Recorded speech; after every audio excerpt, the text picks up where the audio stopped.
সালামু আলাইকুম। কি অবস্থা সবার? আচ্ছা, আমাদের একটু ইন্টারনেট জনিত সমস্যা এবং ওই যে ওবিএসটা ক্র্যাশ করেছিল, দ্যাটস ওয়াই লেট হয়ে গেল।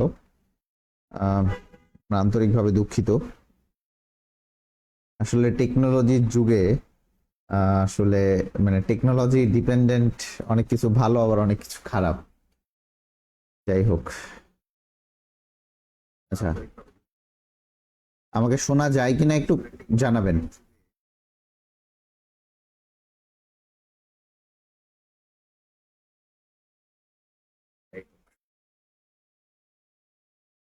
আচ্ছা, আমাকে শোনা যায় কিনা আমাকে একটু জানাবেন, হ্যাঁ। একটু শেয়ার করে নেই।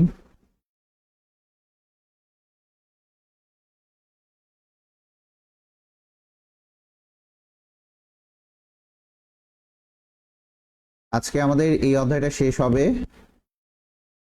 আশা করি শোনা যাচ্ছে।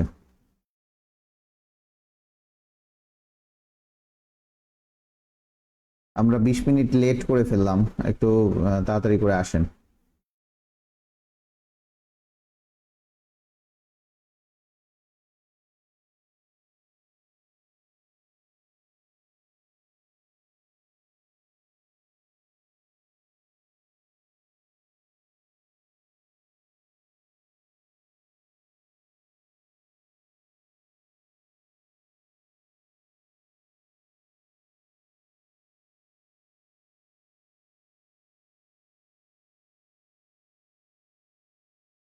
জয়েন করেন, যারা যারা আছেন তারা তারা জয়েন করেন।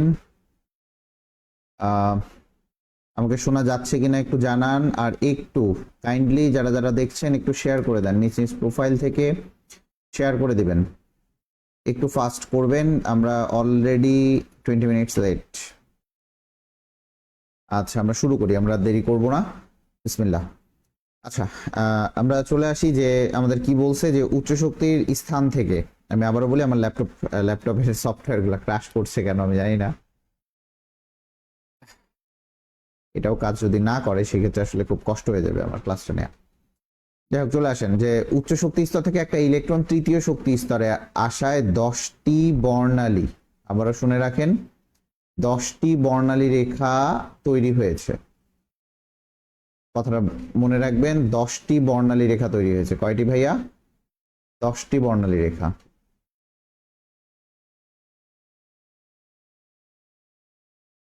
বাবা, না লিখলে তো সমস্যা।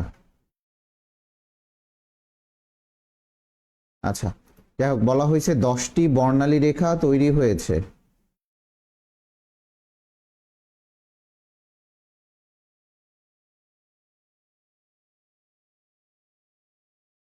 আজকে কি প্রত্যেকটাই প্রবলেম করতেছে?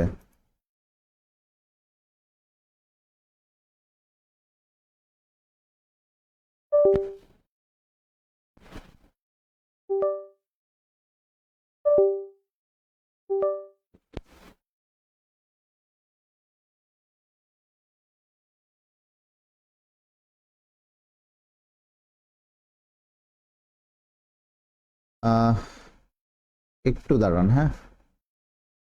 আমি দুঃখিত যে এরকম প্রবলেম করবে, সেটা তো আমি জানতাম না। আল্লাহু আকবার।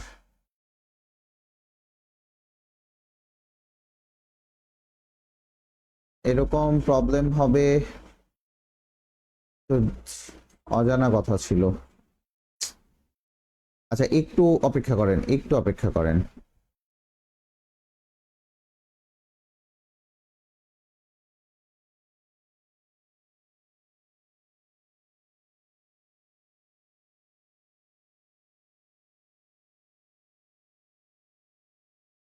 সবকিছু চেক করে বসলাম, তারপরে এই ঝামেলাটা হচ্ছে।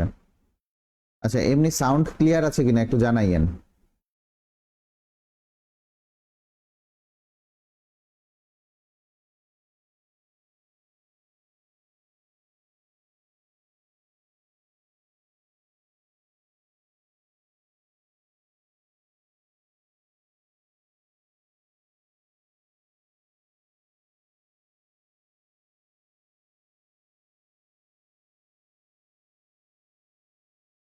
আচ্ছা, আশা করি এখন প্রবলেম হবে না।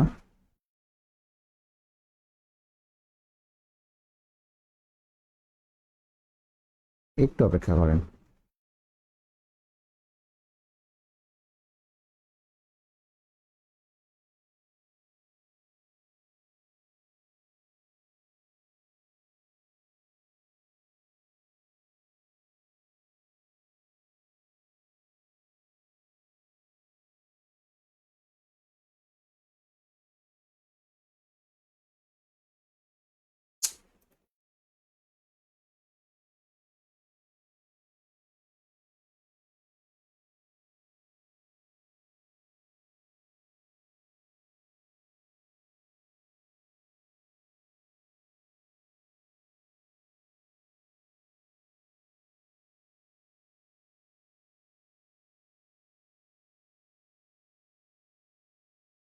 আজকে কেন জানি হচ্ছে পিসি প্রত্যেকটা সফটওয়্যার ক্র্যাশ করছে। আচ্ছা, এটা আমরা কেটে দিব, যখন ইউটিউবে দিব এটা কেটে দিব, আপনারা ইউটিউব থেকে একটু ভালো মতো দেখে নেবেন। একটু ধৈর্য ধরেন, একটু 6 জন জয়েন করছেন, একটু কাইন্ডলি।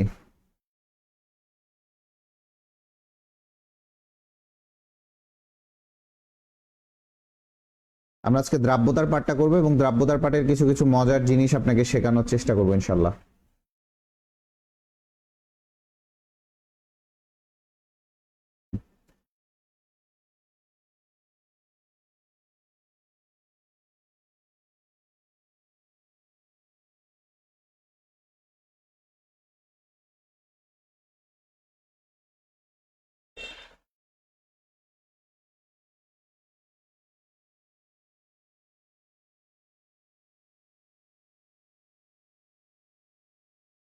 চলে আসছে, একটু অপেক্ষা করেন।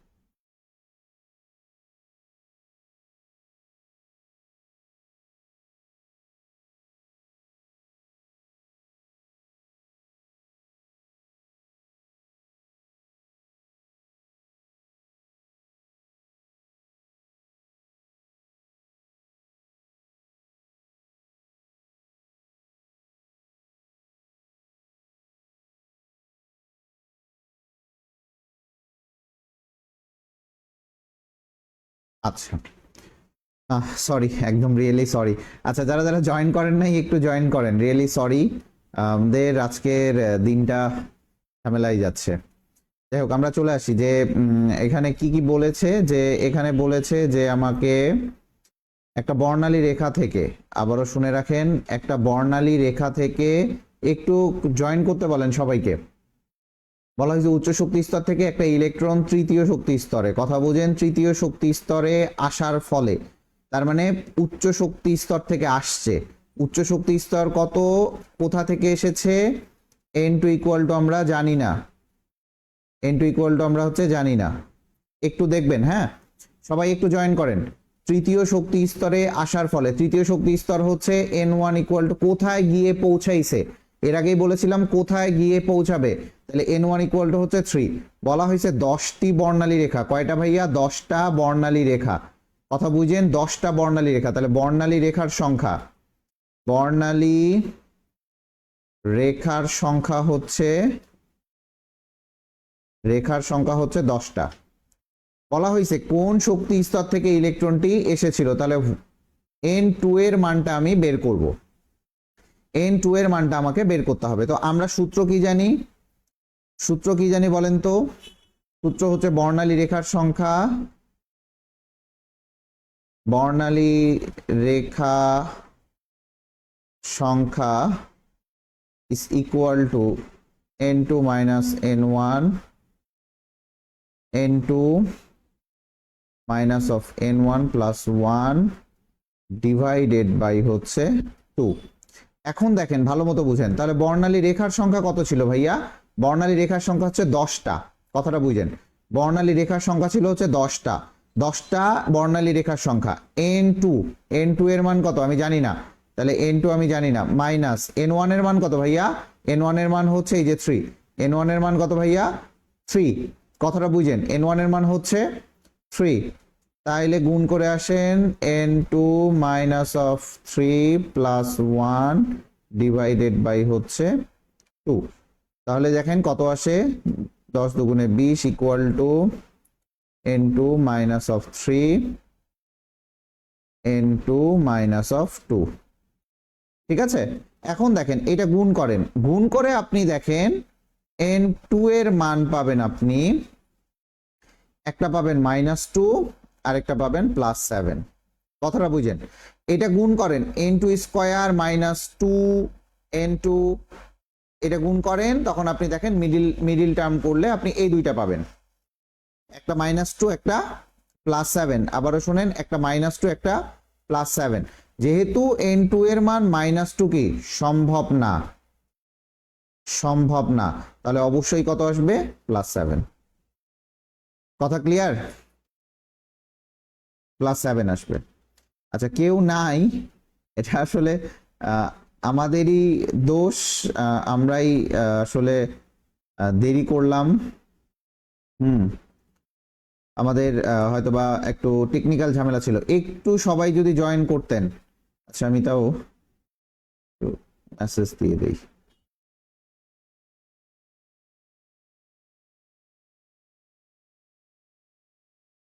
একটু যদি জয়েন করেন খুব ভালো হয়, সবাই জয়েন করে ফেলেন, সবাই জয়েন করে ফেলেন।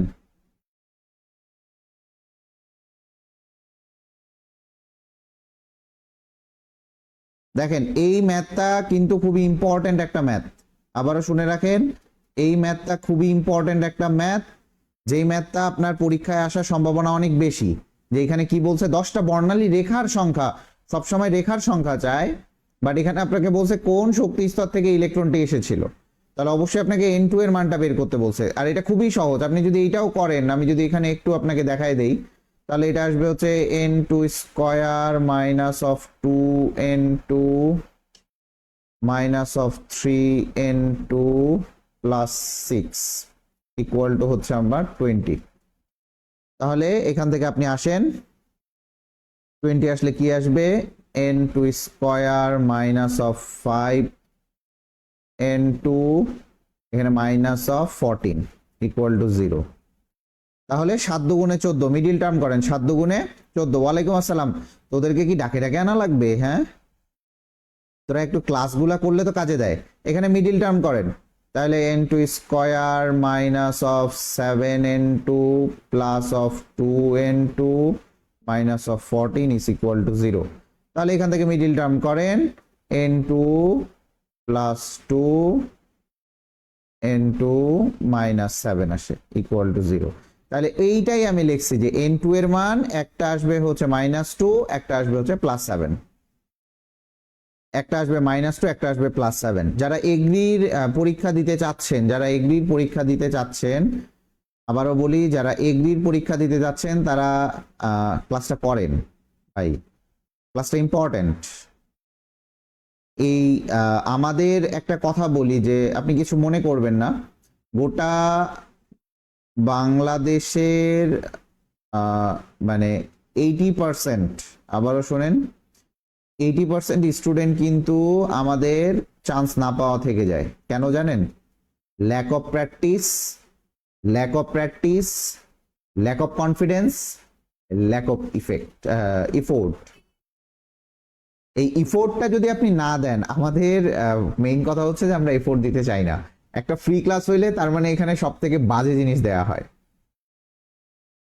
এটা আপনাদের সবার মন মানসিকতা, যে একটা ফ্রি ক্লাস হয়েছে এখানে সব থেকে বাজে জিনিসগুলো পাবো আমরা। It's not like that. আপনি আমার ইউটিউবে এখানে ক্লাসগুলো দেওয়া আছে, ইউটিউবে ক্লাসগুলো দেখে আসবেন, দেখে আসার পর যদি আপনার মনে হয় যে আমি 1% কম পড়াইছি পেইড ব্যাচের থেকে, আপনি আমাকে এসে বলবেন, আমি ফ্রি ব্যাচে আরো বেশি পড়াই। ওয়ালাইকুম আসসালাম ফারজানা রহমান, যাক আমার একটা কনস্ট্যান্ট স্টুডেন্ট পাওয়া গেছে। আচ্ছা, আপনারা চান্স পাইতে গেলে বা ভালো কিছু করতে গেলে ফ্রি হোক যেটাই হোক আপনাকে করতে হবে, শেখার কোনো শেষ নাই। বাংলাদেশে অনেক সবাই ভালো পড়ায়, আমি ভালো পড়াই সেটা না, সবাই ভালো পড়ায়, কিন্তু আপনারা করতে চান না। It's not good. চলে আসেন, দ্রাব্যতা নিয়ে আমরা আজকে আলোচনা করব। তো দ্রাব্যতা যদি আমরা দেখি, যে দ্রাব্যতায় আমরা দেখব যে দ্রাব্যতায় এস তো সলিবিলিটি, তাহলে এস ইজ ইকুয়াল টু গ্রামে প্রকাশিত দ্রব্যের ভর ডিভাইডেড বাই দ্রাবকের ভর, দ্রবণের ভর মাইনাস দ্রবের ভর ইন্টু হচ্ছে 100। এটা হচ্ছে আমার দ্রাব্যতা নির্ণয়ের সূত্র। এটা হচ্ছে আমার দ্রাব্যতা নির্ণয়ের সূত্র, ভালো করে বুঝবেন, এটা হচ্ছে আমার দ্রাব্যতা নির্ণয়ের সূত্র। এখন চলে আসি, অনেক সময়, আবারও বলি, অনেক সময় বলে কতটুকু অধক্ষিপ্ত হয়েছে। আবারও শোনেন, দ্রাব্যতায় বলবে কতটুকু অধক্ষিপ্ত হয়েছে, যদি অধক্ষিপ্ত বা কতটুকু জমা পড়েছে, কথাটা বুঝছেন? অধক্ষিপ্ত এই দ্রাব্যতার পার্টটা একটু ভালো মতো করেন, এখানে অনেক কিছু আসে, বা অতিরিক্ত দ্রব্য কতটুকু আছে। তাহলে অতিরিক্ত দ্রব্য অধক্ষিপ্ত হয়েছে যেটাই বলেন না কেন, যদি আমি অতিরিক্ত দ্রব্য বলি,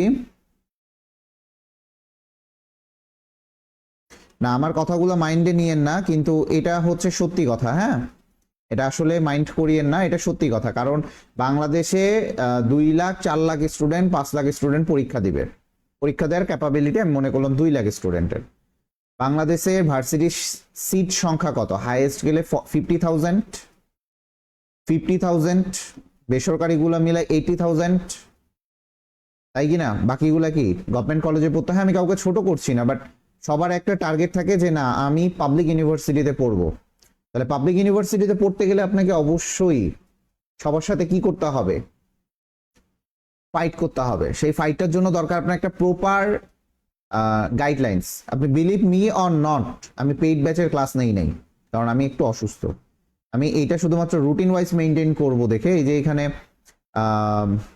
আকিবুজ্জামান আছে, ও আমার পেইড ব্যাচের স্টুডেন্ট, ওদের ক্লাসটা আমি বন্ধ রাখছি কারণ আমি একটু অসুস্থ। আপনারা যেটাই হোক ক্লাসগুলো করতে থাকেন, শুধু আমার ক্লাস না, সব জায়গায় ফ্রি ক্লাস করতে থাকেন ইনশাল্লাহ। চলে আসি, অতিরিক্ত দ্রব্য। এটা অতিরিক্ত দ্রব্য যখন দেখবেন যে তাপমাত্রার পরিবর্তন করেছে, আবারও বলি, তাপমাত্রার পরিবর্তন করেছে, তাপমাত্রার পরিবর্তনে, যদি তাপমাত্রার পরিবর্তনে আপনার অতিরিক্ত দ্রব্যের হিসাবটা করেন, আবারও শোনেন, তাপমাত্রার পরিবর্তনে যদি অতিরিক্ত দ্রব্যের হিসাবটা করেন, তখন সেভাবে লিখবেন যে এটা সামেশন দিবেন, কারণ এখানে প্লাস আসতে হবে। আদি দ্রাব্যতা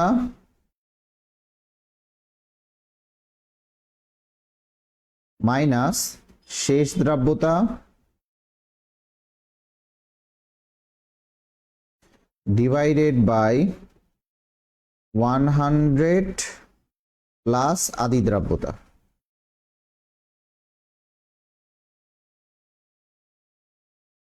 শুধু এই দ্রাব্যতাটাতে আমার মডিউলাস চিহ্ন হবে, আবারও বলি, এই দ্রাব্যটাতেই আমার মডিউলাস চিহ্ন হবে। কেন মডিউলাস চিহ্ন হবে এখানে ভাইয়া? মডিউলাস চিহ্ন শুধু এইখানে হবে। কেন হবে? কারণ এই আদি দ্রাব্যতা শেষ দ্রাব্যতার মধ্যে মাইনাস চিহ্ন আসতে পারে, ইন্টু হচ্ছে দ্রবণের ভর। যদি দ্রবণের আয়তন থাকে তাহলে রো গুণ করতে হবে। আবারও শুনেন, যদি দ্রবণের আয়তন থাকে তাহলে রো গুণ করতে হবে, কথাটা বুঝবেন। তাহলে অতিরিক্ত দ্রব্য, কথাটা বুঝেন, অতিরিক্ত দ্রব্য যদি আপনাকে বলে তাহলে আদি দ্রাব্যতা মাইনাস শেষ দ্রাব্যতা 100 প্লাস আদি দ্রাব্যতা, এইটা দিয়ে আপনি ম্যাথ করবেন, ইন্টু হচ্ছে কি দ্রবণের ভর। যদি আপনি এটা দিয়ে ম্যাথ করেন ইজিলি মিলে যাবে। এটা হচ্ছে অতিরিক্ত দ্রব্য যদি টেম্পারেচার ডিপেন্ডেন্ট করে। আমরা আসবো এটাতে, চলে আসেন। এখানে বলা হয়েছে যে 35 ডিগ্রি সেলসিয়াস তাপমাত্রায় আপেক্ষিক গুরুত্ব দেয়া আছে। আপেক্ষিক গুরুত্বের এত ml দ্রবণের 50 ml দ্রবণের কথা শুনেন, 50 ml দ্রবণের কোন দ্রবের এত গ্রাম দ্রবীভূত আছে, তাহলে এটা হচ্ছে দ্রবের ভর। তাহলে দ্রবের ভর আমরা কি দিয়ে লিখছিলাম? ছোট m ইকুয়াল টু কত?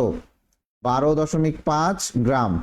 একটু যদি নিজের মনে করেন, নিজের গ্রুপ মনে করেন, তাহলে অবশ্যই শেয়ারটা দিয়ে রাখেন, একটু শেয়ার দিয়ে রাখেন, নিজ নিজ প্রোফাইল থেকে শেয়ার দিয়ে রাখেন।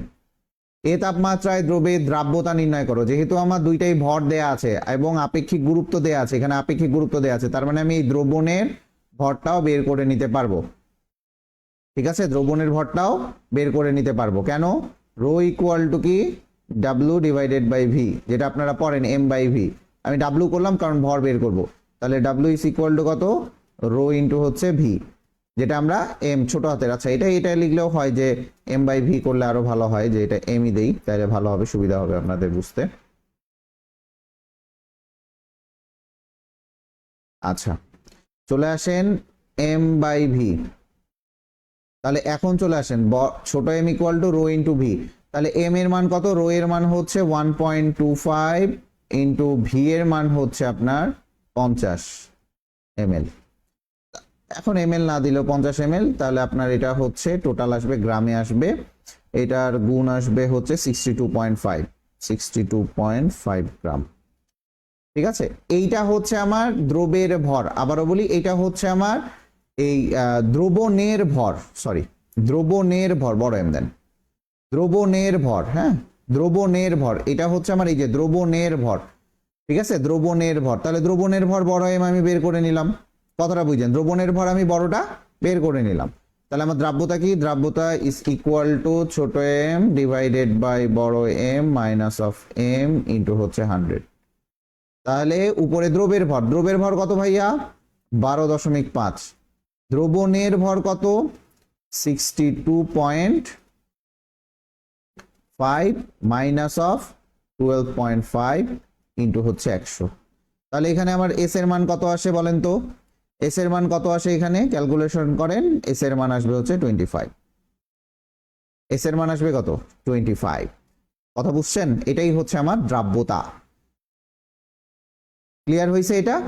তাহলে এই যে দ্রাব্যতাটা নির্ণয়, এখানে দ্রাব্যতায় কিন্তু আপেক্ষিক গুরুত্বও দেয়া থাকতে পারে, আপেক্ষিক গুরুত্ব দেয়া থাকতে পারে, কারণ এইটা হচ্ছে শুধুমাত্র এই সূত্রটা তখন ইউজ করবেন যখন সবকিছু গ্রামে দেয়া থাকবে। আবারও মনে রাখবেন, এই সূত্রটা তখন ব্যবহার করবেন যখন সবকিছু গ্রামে দেয়া থাকবে, সবকিছু দ্রব, দ্রাবক, দ্রবণ গ্রাম ইউনিটে দেয়া থাকবে, ইউনিট এ দেয়া থাকবে।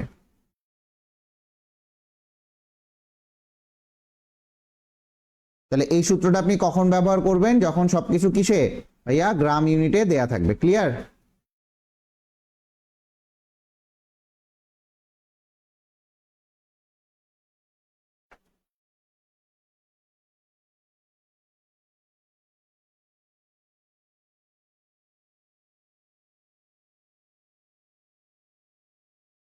আজকে আমার ফোন থেকে শুরু করে সবকিছুই ডিস্টার্ব দিচ্ছে।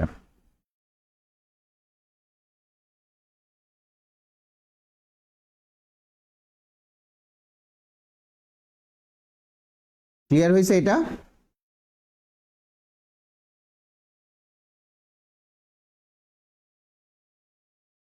একটু জানান ক্লিয়ার হয়েছে কিনা।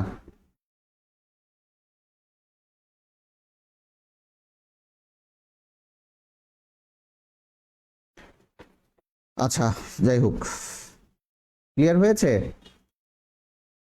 পরের ম্যাথে আসি। এখানে আমি ইয়েতেই বলেছিলাম যে অতিরিক্ত কত অতিরিক্ত দ্রব্যের প্রয়োজন হবে বা কতটুকু অধঃক্ষিপ্ত পড়বে, এটা যদি আপনি দেখতে যান তাহলে এটা সূত্র কি আসবে? সূত্র হবে আদি দ্রাব্যতা, আদি দ্রাব্যতা মাইনাস শেষ দ্রাব্যতা, এটা মডিউলাস 100 প্লাস আদি দ্রাব্যতা। এটা কিন্তু মিলে যাবে, আপনি মিলাই দেখেন, সবগুলা মিলবে, ইন্টু হচ্ছে দ্রবণের আয়তন।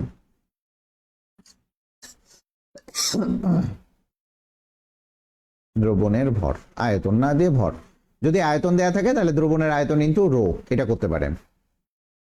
চলে আসি এখানে কি বলা হয়েছে। 30 ডিগ্রি সেলসিয়াস তাপমাত্রা ও 55 ডিগ্রি সেলসিয়াস তাপমাত্রায় কোনো একটি দ্রবের দ্রাব্যতা হচ্ছে 50 ও 90, দুইটা দ্রাব্যতা বলা আছে। এটা হচ্ছে আদি ধরলাম আর এটা হচ্ছে আমি শেষ ধরলাম। বলা হয়েছে 30 ডিগ্রি সেলসিয়াস তাপমাত্রায় 50 গ্রাম দ্রবণকে 55 ডিগ্রি সেলসিয়াস তাপমাত্রায় 50 গ্রাম দ্রবণ, আমার দ্রবণ দেয়া আছে 50 গ্রাম, দ্রবণ দেয়া আছে কত? 50 গ্রাম। বলা হয়েছে দ্রবণকে 50 ডিগ্রি সেলসিয়াস তাপমাত্রায় উত্তপ্ত করা হইলেও এ অবস্থায় সম্পৃক্ত দ্রবণ করতে আর কত গ্রাম অতিরিক্ত দ্রব্যের প্রয়োজন? তাহলে অতিরিক্ত দ্রব্য আমার এইটা। তাহলে আমরা আসি অতিরিক্ত দ্রব্য কত।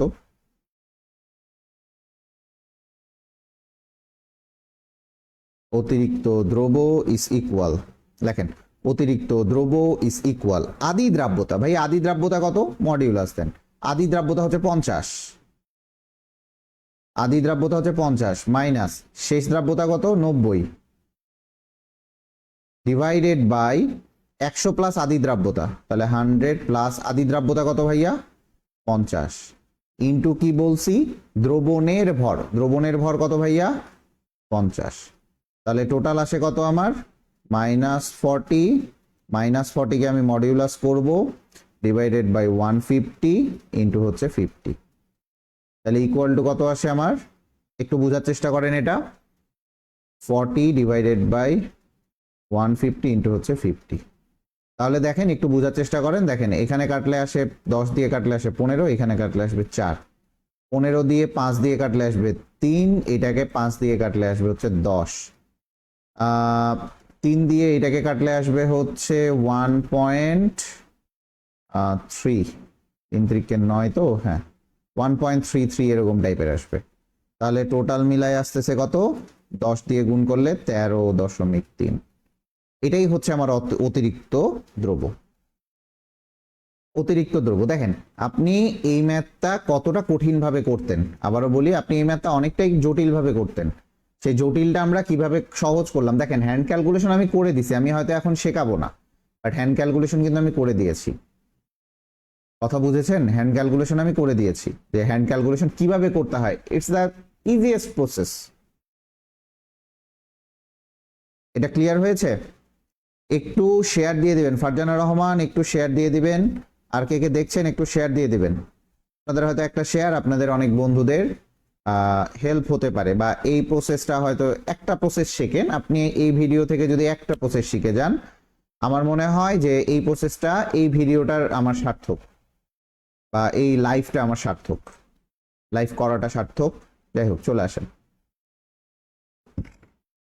আমরা আজকে হেনরির সূত্র দেখব। হেনরির সূত্র হচ্ছে দুইটা প্রসেসে আছে, যে দ্রাব্যতা তার চাপের সমানুপাতিক, প্রযুক্ত চাপের সমানুপাতিক, ঠিক আছে, স্থির তাপমাত্রায় কোনো তরল পদার্থের কোনো গ্যাসের দ্রাব্যতা প্রযুক্ত চাপের সমানুপাতিক, আবারও শোনেন প্রযুক্ত চাপের সমানুপাতিক, প্রযুক্ত চাপের সমানুপাতিক, এটা হচ্ছে তরল পদার্থের ওপরে, কথাটা বুঝবেন।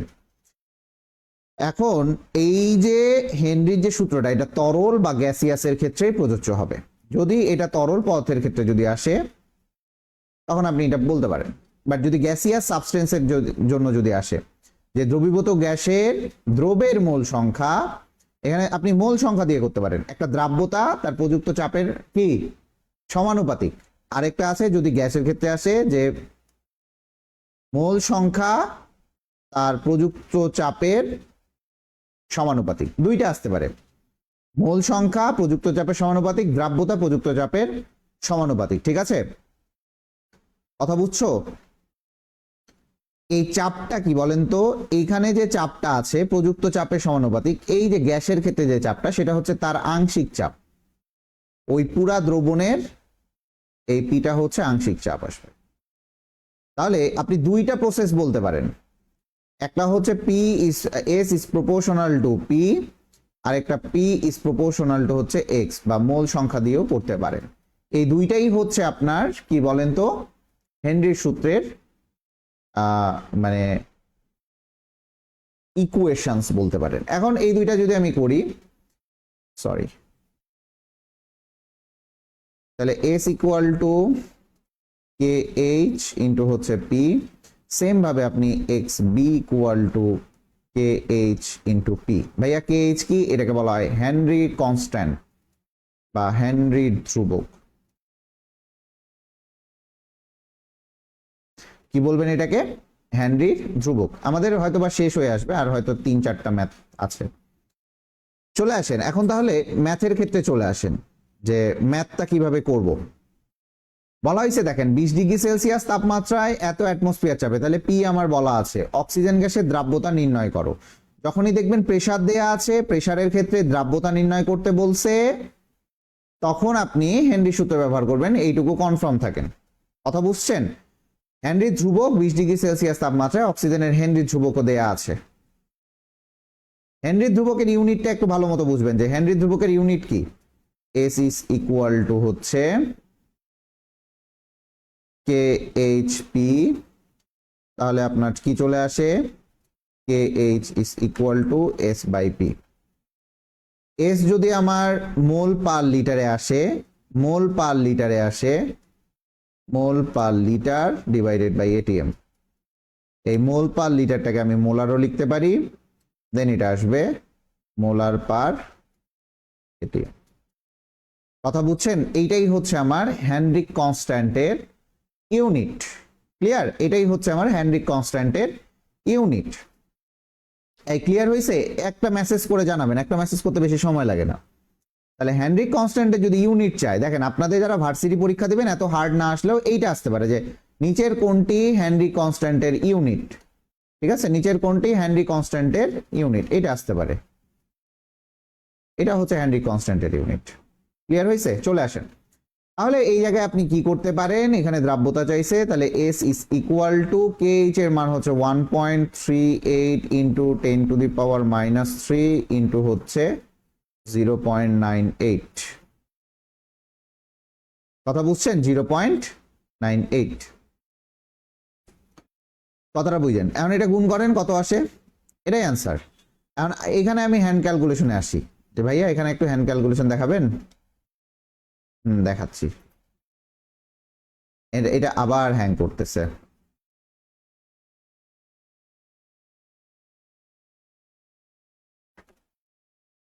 দেখেন এটার এখন হ্যান্ড ক্যালকুলেশনে কিভাবে আসে দেখেন, একটু আমি আপনাকে দেখাই।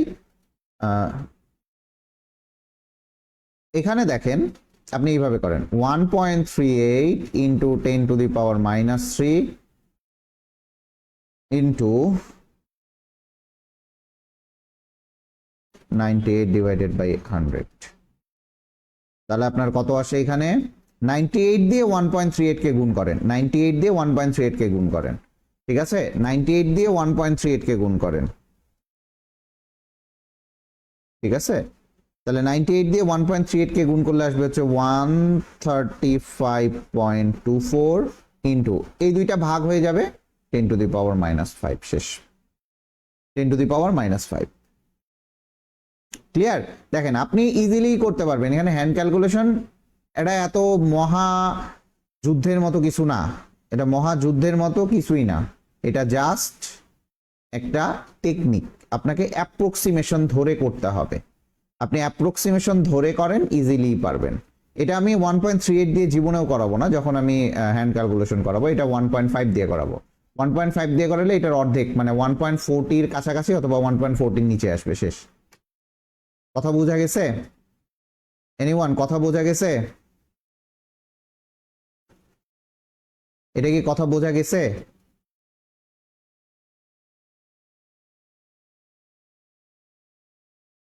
আচ্ছা, চলে আসে পরের ম্যাথটায় কি বলেছে একটু দেখেন। পরের ম্যাথটায় বলেছে যে 20 ডিগ্রি সেলসিয়াস তাপমাত্রায় পানিতে অক্সিজেন দ্রবীভূত হওয়ার ক্ষেত্রে হেনরি ধ্রুবক দেয়া আছে, তার মানে আমার KH এর মান দেয়া আছে, হেনরি ধ্রুবক দেয়া আছে। বলা হয়েছে যে 20 ডিগ্রি সেলসিয়াস তাপমাত্রায়, কথা বুঝেন, 20 ডিগ্রি সেলসিয়াস তাপমাত্রায় 1 অ্যাটমসফিয়ার চাপে দ্রাব্যতা নির্ণয় করো। একই process, same process. S is equal to হচ্ছে Henry's constant into P। Same ভাবে S is equal to KH এর মান হচ্ছে 4.416 ইন্টু প্রেসারের মান হচ্ছে 1.75। দ্যাটস ইট, শেষ। আর কিছুই করা লাগবে না। ঠিক আছে? ও, এটা 10 টু দি পাওয়ার -3 দেওয়া হয়নি। কথা বোঝা গেছে? ইজিলি এটা করবেন। ইজিলি করার পর এখান থেকে আপনি ক্যালকুলেশন করেন। 4 1.75 2 দিয়ে গুণ করেন, 4 দুগুণে 8, 8 এর কাছাকাছি আসবে, 8 এর কাছাকাছি আসবে। কনফার্ম থাকেন, 4 দুগুণে 8 আসবে, 8 এর কাছাকাছি আসবে। এটার মেইন অ্যান্সার আসবে 7.728। দেখেন 8 এর কাছাকাছি আসবে, তার মানে 8 এর কাছাকাছি অবশ্যই 7.7 ইন্টু 10 টু দি পাওয়ার -3। এই যে সহজ, এই সহজ ম্যাথগুলো আপনারা পরীক্ষার হলে যায় ভুল করেন, যেটা আপনাদের উচিত না। এটাই অ্যান্সার। এই সহজ ম্যাথগুলো ভুল করা যাবে না, ক্যালকুলেশনও সহজ। কথা বোঝা গেছে? আশা করি বোঝা গেছে। পরের ম্যাথটাই চলে আসেন। আচ্ছা, এখানে একটু ক্যাচাল আছে। এই ম্যাথটা আসলে ইঞ্জিনিয়ারিং টাইপ একটা ম্যাথ, যদি আমি বেশিরভাগ ইঞ্জিনিয়ারিং এর কোশ্চেন ব্যাংকই করাচ্ছি। আর কিছু কিছু ভার্সিটি করাচ্ছি। বলা হয়েছে শুষ্ক বায়ুতে নাইট্রোজেন ও অক্সিজেনের অনুপাত দেয়া আছে এত পার্সেন্ট ও এত পার্সেন্ট, অনুপাত দেয়া আছে। বলা হয়েছে 1 অ্যাটমসফিয়ার চাপে পানিতে নাইট্রোজেন ও অক্সিজেনের দ্রবীভূত হওয়ার অনুপাত নির্ণয় করো। 1 অ্যাটমসফিয়ার চাপে, তাহলে পি আমার দেয়া আছে হচ্ছে 1 অ্যাটমসফিয়ার।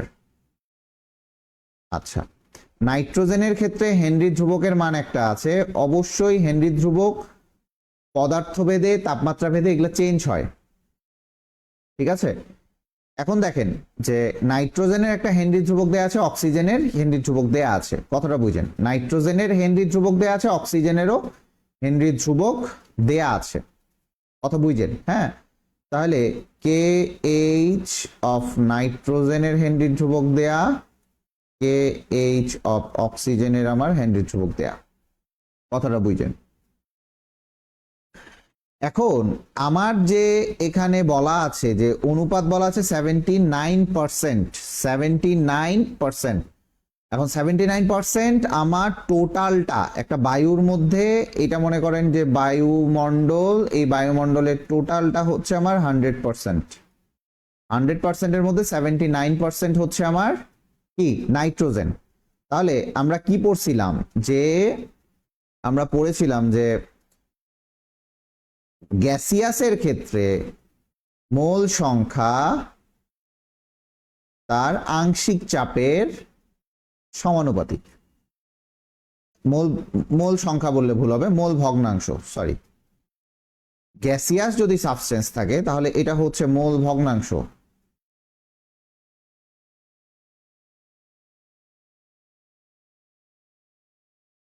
তাহলে এই মোল ভগ্নাংশ তার এই যে আংশিক চাপটা আছে, তার আংশিক চাপের সমানুপাতিক।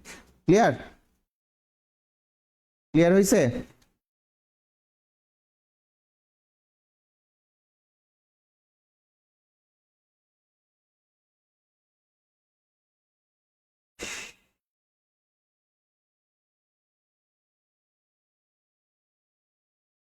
আচ্ছা, এখন চলে আসেন যে আংশিক চাপ, কথাটা বুঝেন, ভালো করে বুঝেন। আংশিক চাপ,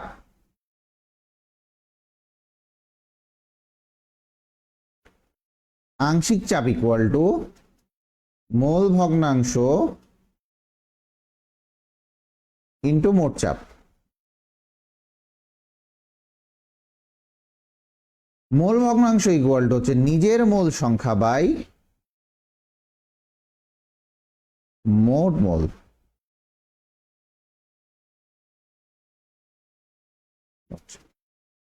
কথাটা বুঝেন, এখানে এই যে অনুপাতটা বলছে, তাহলে এটা অবশ্যই তার মোল ভগ্নাংশ। নিজের মোল হচ্ছে 79। আমি যদি এখানে আংশিক চাপ পি অফ n2 বের করতে চাই, তাহলে নিজের মোল হচ্ছে 79, মোট মোল হচ্ছে 100 ইন্টু হচ্ছে 1, এটা হচ্ছে পি অফ n2 আসবে। তাহলে পি অফ n2 আমার এটা ক্যালকুলেশন করলে আসবে হচ্ছে 0.79, আর পি অফ O2 আসবে হচ্ছে সেম ভাবে করেন 21 divided by 100 into 1 is equal to 0.21। এটা আসতেছে আমার মোল কি, এই সরি আংশিক চাপ। কি আসতেছে ভাইয়া, এটা আমার আংশিক চাপ। এখন চলে আসেন, আংশিক চাপ আমি পেয়ে গিয়েছি। তাহলে এখন আমি তাহলে এখান থেকে হেনরি ধ্রুবক যেহেতু দেয়া আছে, তাহলে এখান থেকে মোল ভগ্নাংশটা আমি বের করে নিতে পারবো। এখান থেকে আমি মোল ভগ্নাংশটা বের করে নিতে পারবো, যেটা মিক্সচার অবস্থায় থাকবে, কথা বুঝেন। দ্রবীভূত হওয়ার অনুপাতের জন্য মোল ভগ্নাংশটা আমি বের করে নিতে পারবো। আমি কিন্তু এটা শুষ্ক বায়ুতে অনুপাতটা বের করছি, শুষ্ক বায়ুতে অনুপাতটা বের করছি, বাট এখানে বলছে পানিতে, পানিতে অনুপাতটা আমি বের করি নাই। পানিতে অনুপাতটা বের করতে হলে আমাকে অবশ্যই হেনরি ধ্রুবক লাগবে। তাহলে আমি কি করতে পারি, x of n2 is equal to kh into P. আল্লাহু আকবার, আজকে এত ঝামেলা করতেছে।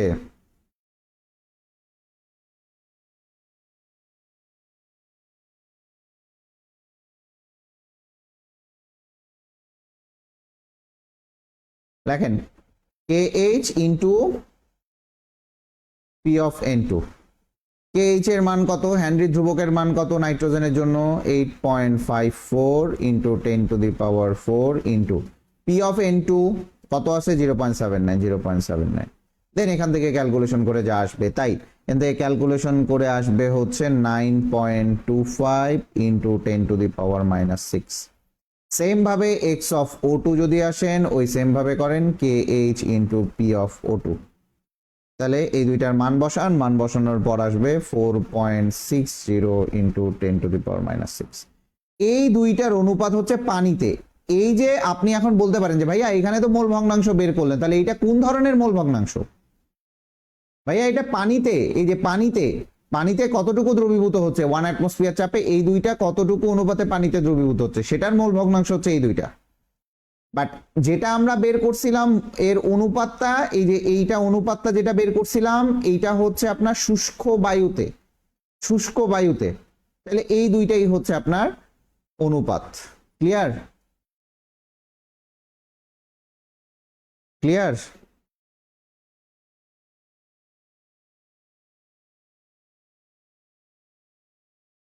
শুষ্ক বায়ুতে এই দুইটাই হচ্ছে আপনার অনুপাত। ক্লিয়ার?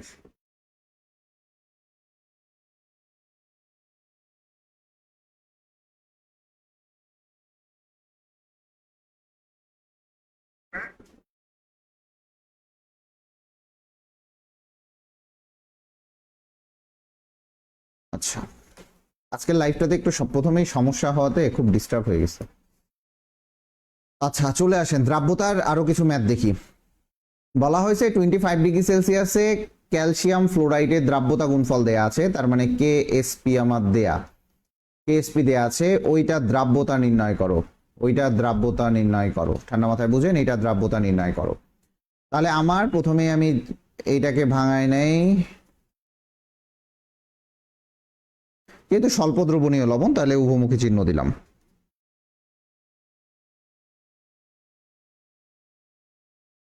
মাইনাস।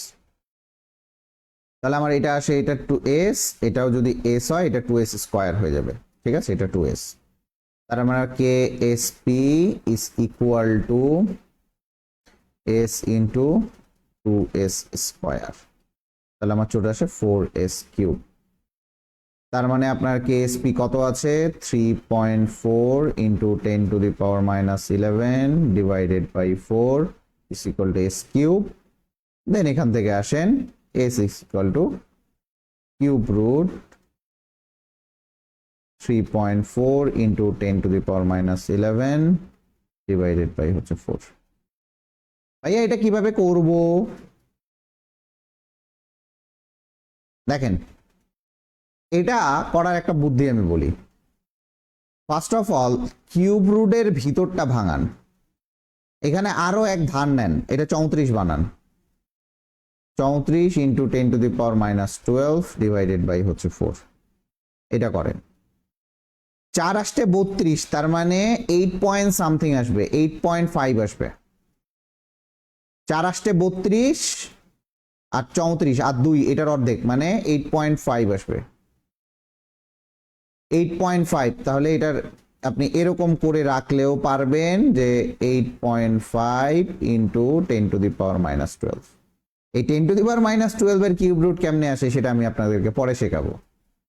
10 এর কিউব রুট কি আসবে সেটাও শেখাবো।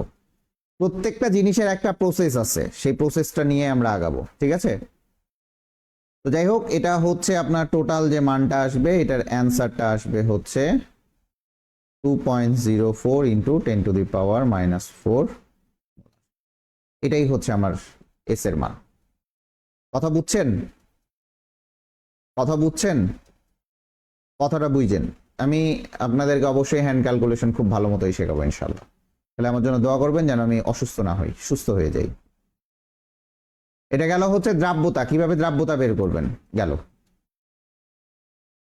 এখন চলে আসেন এখানে একটা জিনিস আসি, এখানে একটা ক্যাচাল আছে, এখানে আমি দেখি নাই, এটা বলছে গ্রাম পার লিটারে, আমি বের করছি মোল পার লিটারে। হ্যাঁ, এটা একটু ক্যাচাল আছে। এখন কি করবেন, মোলার থেকে, মোল মানে কি, মোল পার লিটার, তাহলে গ্রামে নিয়ে যান, গ্রাম পার লিটার, মোল থেকে গ্রামে যাচ্ছেন, আণবিক ভর দ্বারা গুণ করেন, তাহলে গ্রাম পার লিটারে আনতে গেলে 2.04 ইন্টু 10⁻⁻⁴ ইন্টু হচ্ছে এটা হচ্ছে 59 61 হচ্ছে আপনার ক্যালসিয়াম ফ্লোরাইডের আণবিক ভর, এটা দিয়ে গুণ করেন তাহলেই পাবেন হচ্ছে গ্রাম পার লিটার। এটা স্কিপ করবেন না, এই গ্রাম পার লিটারটা অবশ্যই দেখবেন যে কোনটা ইউনিটে চাইছে, কোন ইউনিটে চাইছে সেটা একটু ভালো মতো দেখবেন, কোন ইউনিটে চাইছে। এটার মান আসবে 0.0159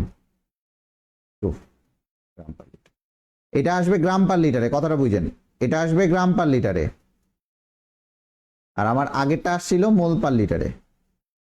তো মোল পার লিটার আর গ্রাম পার লিটার আপনি 80%ই পাবেন মোল পার লিটারে, গ্রাম পার লিটার করতে গেলে আণবিক ভর দ্বারা গুণ করবেন, শেষ শেষ। পরের ম্যাথে আসি। হ্যাঁ, এই ম্যাথটা অনেক মজার, আইআইটির এটা ম্যাথ। দেখেন বলছে যে ক্যাডমিয়াম হাইড্রক্সাইডের দ্রাব্যতা এত দেয়া আছে, তার মানে এস এর মান আমার দেয়া আছে এত, কথাটা বুঝেন, এস এর মান দেয়া আছে এত, খুব ঠান্ডা মাথায় বুঝবেন। 59 এস এর মান আমার দেয়া আছে 1.84 ইন্টু 10⁻⁻⁵, মানে আমার সলিবিলিটির মান দেয়া আছে এত, পিএইচ দেয়া আছে 12, তাহলে পিএইচ হচ্ছে 12, কিন্তু এখানে কি আছে, হাইড্রক্সাইড, তার মানে আমার পিওএইচ বের করে নিতে হবে, তাহলে পিওএইচ ইজ ইকুয়াল টু কত, 14 minus of 12 is equal two 2। আবার আমার ছবি গায়েব হয়ে গিয়েছে, খুবই ঝামেলা করছে আজকে। 14 মাইনাস অফ 12 ইকুয়াল টু কত, 2, 14 মাইনাস অফ 12 ইকুয়াল টু 2। এইটা হচ্ছে আমার, কথাটা বুঝেন, এইটা হচ্ছে আমার পিওএইচ। কেন পিওএইচ, তাইলে আমি এখান থেকে ওএইচ এর ঘনমাত্রাটা বের করবো, তাহলে OH equal to minus log of কি আসবে, একবারে দিয়ে দিব, একবারে দিয়ে দিই,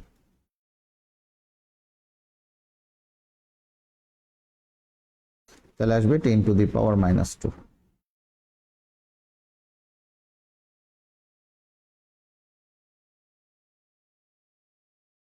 এটা একবারে ইয়ে করেন,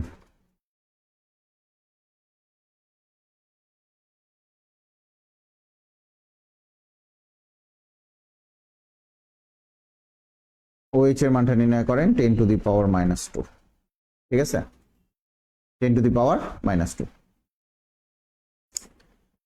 আচ্ছা, এখন কতটা বুঝেন, তাহলে ওএইচ এর মানটা আসতেছে কত, 10⁻⁻², তাহলে ওএইচ এর ঘনমাত্রার আপনি এখানে 10⁻⁻² পেয়ে গেলেন, কতটা বুঝেন। তাহলে কারণ আপনি ক্যাডমিয়াম হাইড্রক্সাইডকে যদি ভাঙান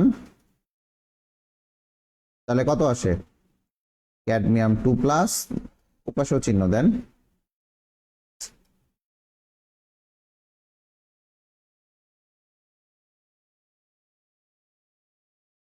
ক্যাডমিয়াম 2+ প্লাস 2OH-,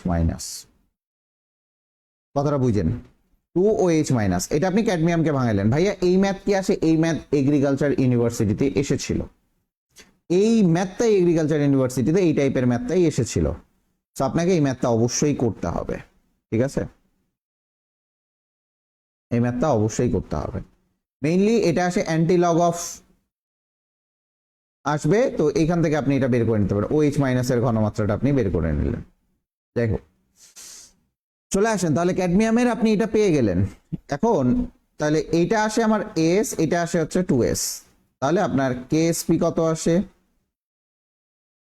ঠিক আছে, কেএসপি ইকুয়াল টু আসবে হচ্ছে 2s² ইন্টু হচ্ছে এস, তাহলে আসবে 4s³।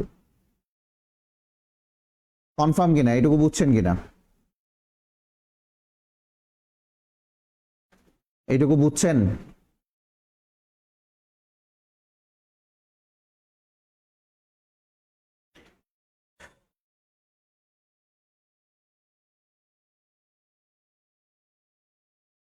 এটুকু বুঝছেন? আচ্ছা, তাহলে এই জায়গায় যেহেতু আমার দ্রাব্যতা দেয়া আছে, কথাটা বুঝেন, এই জায়গায় আমার দ্রাব্যতা দেয়া আছে এবং সেটা পানিতে দ্রাব্যতা দেয়া আছে, তাহলে পানিতে দ্রাব্যতা গুণফল কত আসে দেখেন তো, KSP is equal to 4 into 1.84 into 10 to the power minus 5. আমি কিন্তু কথাটা বুঝেন, এইটা আমি যে বের করছি এটা OH এর ঘনমাত্রা বের করে রাখছি, কিন্তু সেটা কোথায়? সেটা যখন pH 12 বিশিষ্ট, pH 12 যখন আছে তখন আমি OH এর ঘনমাত্রাটা বের করছি। তাহলে KSP এর মান কত বলেন? KSP এর মান কত? KSP এর মান ক্যালকুলেশন করলে আসছে 24.9 ইন্টু 10 to the power 15। ঠিক আছে, এটা হচ্ছে কিউব 10 to the power 15 আসছে। কথাটা বুঝেন, এখানে কি বলছে? পানিতে, আমি একটু এটা ইরেজ করি, এটা এগ্রিকালচার ইউনিভার্সিটিতে এই টাইপেরই ম্যাথ আসছিল। আমার আজকে ল্যাপটপ এবং প্রত্যেকটা সফটওয়্যার এত পরিমাণ ঝামেলা করতেছে, এটা কিছু বলার নাই। দেখেন এখানে বলা হয়েছে পানিতে, পানিতে তোমার ক্যাডমিয়াম হাইড্রোক্সাইডের দ্রাব্যতা দেয়া আছে, তার মানে এস এর মান দেয়া আছে, যেহেতু এটা আমি অ্যাকোয়াসে ভাঙাচ্ছি, তার মানে এখানে আমি দ্রাব্যতা গুণফল বের করলাম। বলা হয়েছে pH 12 বিশিষ্ট বাফা দ্রবণে, আমি pH 12 এর কাজই করি নাই, বলা হয়েছে pH 12 বিশিষ্ট বাফা দ্রবণে ক্যাডমিয়াম হাইড্রোক্সাইডের দ্রাব্যতা কত। এইটা এই যে যেটা বের করছেন এটা হচ্ছে পানিতে দ্রাব্যতা ভাইয়া, যেটা বের করছেন এটা হচ্ছে পানিতে দ্রাব্যতা। কথা ক্লিয়ার? এটা হচ্ছে পানিতে দ্রাব্যতা। এখন চলে আসেন, সরি, পানিতে দ্রাব্যতা গুণফল। দেখেন একটা কথা বুঝেন, আমার দ্রাব্যতা চেঞ্জ হয়, pH পরিবর্তনে দ্রাব্যতা চেঞ্জ হয়, কিন্তু দ্রাব্যতা গুণফল কি চেঞ্জ হয়? প্রশ্ন থেকে গেল, দ্রাব্যতা গুণফল কি চেঞ্জ হয়?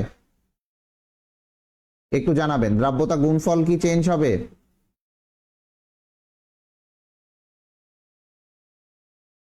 কথাটা বুঝেন, দ্রাব্যতাটা চেঞ্জ হয়ে গেল, pH পরিবর্তন হয়েছে, দ্রাব্যতা চেঞ্জ হয়ে গেছে। আর দ্রাব্যতা গুণফলে কি এটা আসলেই চেঞ্জ হবে? কারণ পানিতে যদি আপনি দেখেন, পানিতে যদি পানির pH আমি 7, নর্মালটা ধরলাম 7, তাহলে pH তো আমি চেঞ্জ করছি, pH আমি চেঞ্জ করছি না? দ্রাব্যতা কি চেঞ্জ হবে বলেন? এটা সরি, দ্রাব্যতা গুণফল কি চেঞ্জ হয়?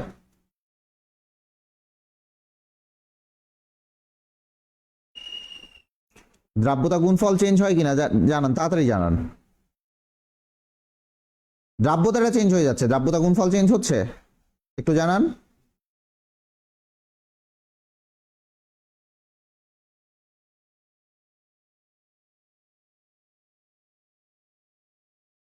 না জানাইলে আমি পরেরটা করতে পারবো না।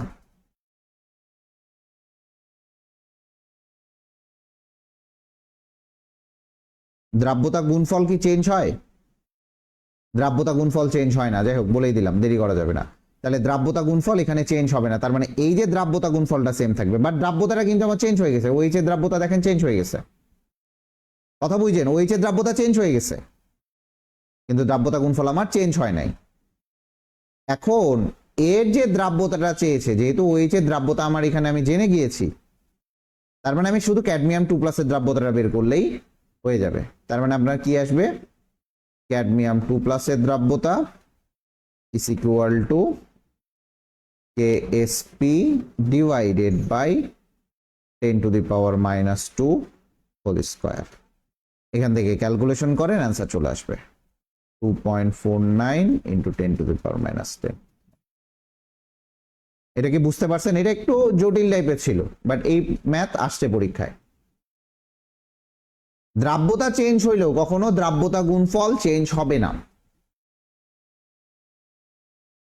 pH-টা আমি চেঞ্জ করেছি, এখানে pH-টা চেঞ্জ করেছি, pH চেঞ্জ হয়েছে, আমার দ্রাব্যতা চেঞ্জ হয়ে গেছে, OH এর দ্রাব্যতা চেঞ্জ হয়ে গেছে, তাহলে অবশ্যই এটার দ্রাব্যতাও চেঞ্জ হয়ে যাবে।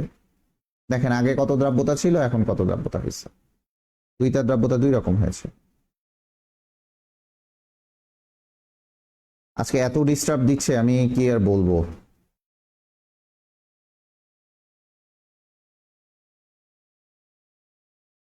কথা ক্লিয়ার হয়েছে? এটা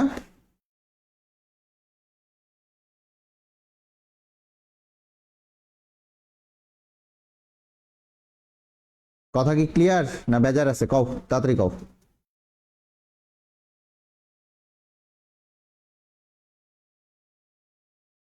আচ্ছা, বেশিক্ষণ বসে থাকতে পারবো না আসলে, বললাম তো একটু অসুস্থ বোধ করছি। চলে আসেন, এটাই হচ্ছে আমাদের লাস্ট ম্যাথ।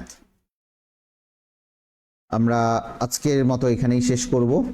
বলা আছে অ্যালুমিনিয়াম হাইড্রোক্সাইডের কেএসপি দেয়া আছে এত, কেএসপিটা আমার দেয়া আছে এত, পিএইচ কত বের করতে বলেছে। অ্যালুমিনিয়াম হাইড্রোক্সাইডে দ্রাব্যতা দেয়া আছে এত, পিএইচ কত সেটাই বের করতে বলেছে।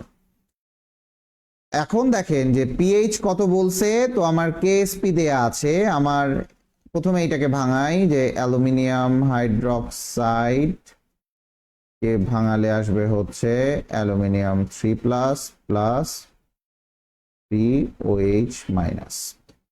কথাটা বুঝছেন? পিএইচটা চেয়েছে, তার মানে আমার এই যে OH এর ঘনমাত্রাটা যদি আমি বের করতে পারি, সেই ক্ষেত্রে আমি পিএইচটা বের করে নিতে পারবো, তাই কি না? পারবো কিনা? চলে আসেন, এখন কেএসপি বলা আছে এস ইন্টু হচ্ছে 3s কিউব। তার মানে আমার এস এর মানটা আপনার এখানে বের করে নিতে হবে। এস এর মানটা বের করেন, এস এর মানটা বের করেন, কত আসে দেখেন, 2.93 ইন্টু 10⁻⁻⁹ লিটার। এটা হচ্ছে আমার এস এর মানটা, কথাটা বুঝেন। এন্ড ভাইয়া এটা হচ্ছে এস, এইখানে আছে কত ভাইয়া, 3s, কথাটা বুঝেন। তাহলে একটা হাইড্রোক্সাইড আয়নের ঘনমাত্রা আপনাকে অবশ্যই বের করতে হবে। এটা কিন্তু 3s এর একটা হাইড্রোক্সাইডের আয়নের ঘনমাত্রাটা বের করে নিতে হবে। কথাটা বুঝছেন কিনা বলেন? তাহলে OH মাইনাসের ঘনমাত্রা আপনি কি জানেন, বা OH মাইনাসের দ্রাব্যতা যেটাই বলেন না কেন, দ্রাব্যতা ঘনমাত্রা যদিও এক না, কথার বোঝার স্বার্থে 3s কিউব। এটাই তো ছিল নাকি? কিউব ছিল না 3s ছিল? সরি, এটা জাস্ট 3s হবে। এটা দ্রাব্যতা 3s, এটা হচ্ছে s। তাহলে এর দ্রাব্যতা হচ্ছে 3s। কথাটা বুঝেন? আই বাবা, আজকে যে ডিস্টার্ব। এর দ্রাব্যতা হচ্ছে আমার 3s। তাহলে s ইকুয়াল টু কত, 2.93 ইন্টু 10⁻⁹ ডিভাইডেড বাই হচ্ছে 3। কিছুই না, এটা কাটলে 1ই আসবে, বা 0.9 এর কাছাকাছি আসবে। আপনি 1 ধরে করতে পারেন। তাহলে এটা 1 ধরে করেন, এটা ইজিলি, কথা বুঝেন। এটা 1 ধরেন, এটা সরি, এটা যদি 3 ধরেন, যেহেতু 2.93 আছে, তার মানে এটা কাটাকাটি করলে 1ই আসে। এটার অ্যান্সার আসবে হচ্ছে আপনার 8.8। সরি, আমি এখানে একটু ভুল করছি। 3 কেন ভাগ হবে, 3 তো গুণ হবে।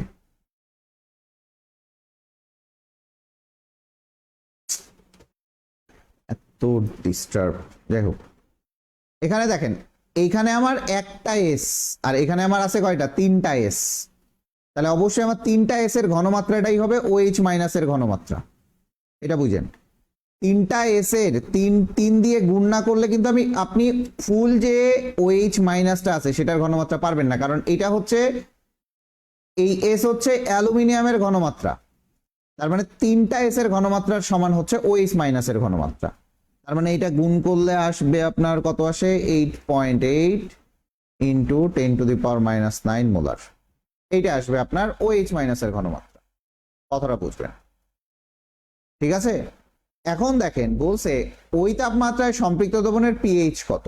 তাহলে আমরা কি জানি, POH is equal to minus log of OH minus. তার মানে আপনি এটা POH-টা বের করে নেন, এখানে মাইনাস লগ অফ আপনি করেন 8.8 ইন্টু 10⁻⁹। তার মানে এখানে OH মাইনাসের ঘনমাত্রা কত আসবে, OH মাইনাসের ঘনমাত্রা কত আসবে বলেন?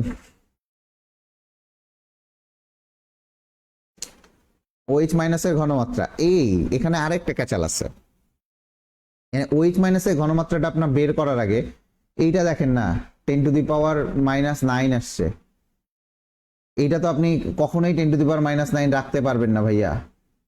কারণ যখনই দেখবেন যে কোনো OH মাইনাস বা H প্লাসের ঘনমাত্রা লেস দেন আপনার 10⁻⁻7 আসে, তখনই আপনাকে 10⁻⁻ কি -7 যোগ করতে হয়। এটা আপনি এখানে পারবেন না, এখানে আরেকটা ক্যাচাল আছে, এটা তো ক্যাচাল আছে, এটা মিশান। হ্যাঁ, এখানে আপনি অবশ্যই করবেন এখানে যে OH মাইনাসের ঘনমাত্রা আসবে, কথাটা বুঝেন, এখানে ক্যাচাল আছে 8.8 ইন্টু 10⁻⁻9 প্লাস 10⁻⁻7।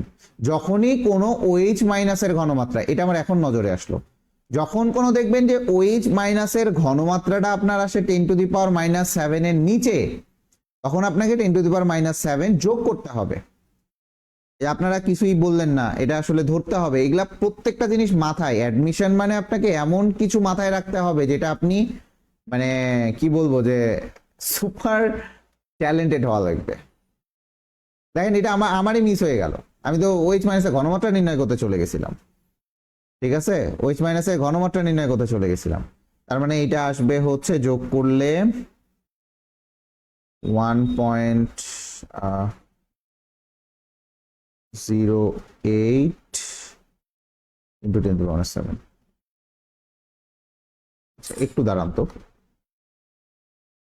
10⁻⁻9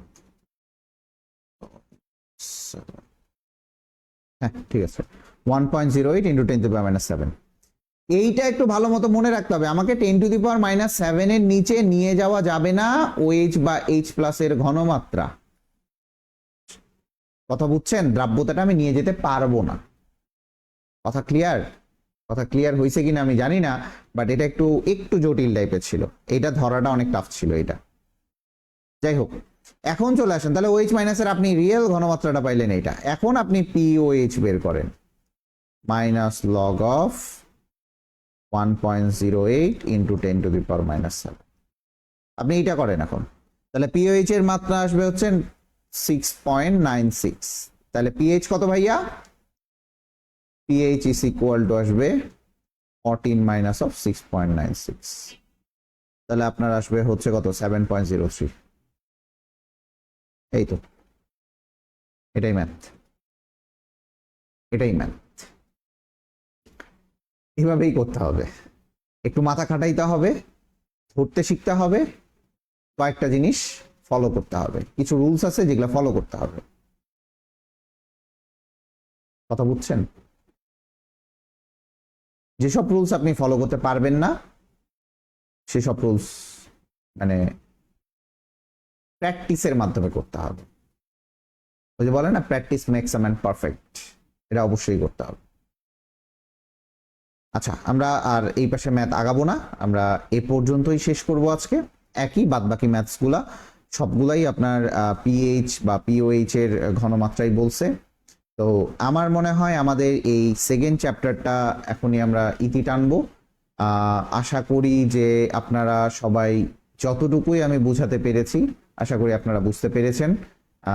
আমি সবসময় চাইবো যে আপনারা আমাদের পাশে থাকেন, সাথে থাকেন, আমাদেরকে হেল্প করেন।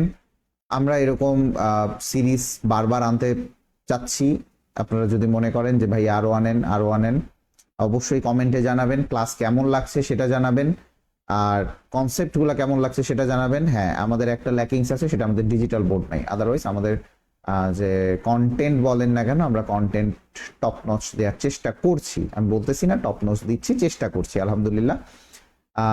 আপনারা আমাদের জন্য দোয়া করবেন এবং কেমিস্ট্রি সার্ভাইভার পরিবারের সাথে থাকবেন। শেষ কথা সবসময় বলি, ভালো ছাত্র হওয়ার আগে একজন ভালো মানুষ হন। দেশ জাতি আপনি যে কোনো দেশেই যান না কেন, আপনি যেন একটা সম্পদ হিসেবে থাকেন। যেদিন আপনি মারা যাবেন সেদিন যেন অবশ্যই আপনার জন্য 10 জনের চোখে হইলেও পানি আসে, অথবা কেউ না কেউ আফসোস করে যে এই লোকটা ছিল, ভালো ছিল। সবসময় চেষ্টা করবেন ভালো মানুষ হয়ে থাকার, আর পড়ালেখা করেন, যে কোনো পড়ালেখার কেমিস্ট্রি প্রবলেমে আমাদেরকে নক দিবেন, আমরা যে কোনো প্রবলেমে আপনাকে হেল্প করবো ইনশাল্লাহ। সবাই ভালো থাকবেন, সুস্থ থাকবেন, আল্লাহ হাফেজ। আমাদের সেকেন্ড চ্যাপ্টার আজকের মতো এখানেই শেষ।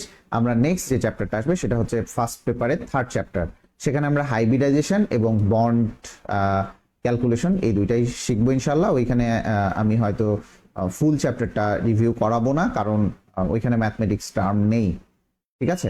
যাই হোক, এরপরেও চেষ্টা করব যে যতটুকু ম্যাথমেটিক্যাল করানো যায়, যেমন কিছু আয়নিক ক্যারেক্টারের ম্যাথমেটিক্স আছে এই সেই। তো যাই হোক, সবাই